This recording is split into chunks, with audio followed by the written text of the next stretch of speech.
যমজ সন্তান কেন হয় এ নিয়ে মানুষের কৌতূহলের শেষ নেই। অনেকেই জানতে চায় এর রহস্য।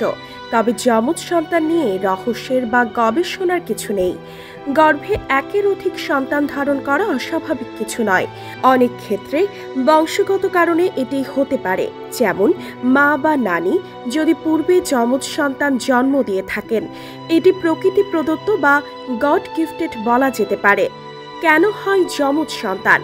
এ বিষয়ে যুগান্তরের সঙ্গে আলাপচারিতায় বিভিন্ন বিষয়ে আলোচনা করেছেন জাতীয় ক্যান্সার গবেষণা ইনস্টিটিউট ও হাসপাতালের গাইনি বিভাগের সহকারী অধ্যাপক ডাক্তার আফরোজা খানম।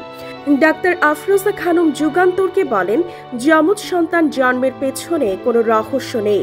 ডিম্বাণু ও শুক্রাণুর একটি ব্যাপার রয়েছে।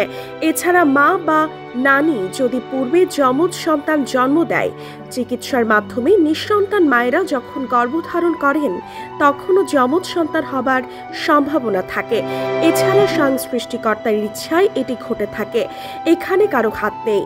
তিনি বলেন, ইচ্ছাকৃতভাবে বা কোনো চিকিৎসার মাধ্যমে কখনোই যমজ সন্তান নেওয়া সম্ভব নয়।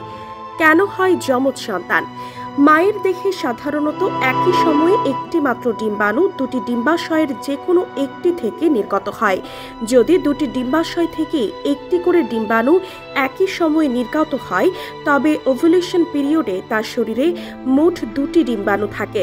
এ সময় মিলন হলে পুরুষের শুক্রাণু উভয় ডিম্বাণুকেই নিষিক্ত করে। একটি নিষিক্ত ডিম্বাণু প্রথমে দুটি পৃথক কোষে বিভক্ত হয়। পরবর্তী সময়ে প্রতিটি কোষ থেকে এক একটি শিশুর জন্ম হয়।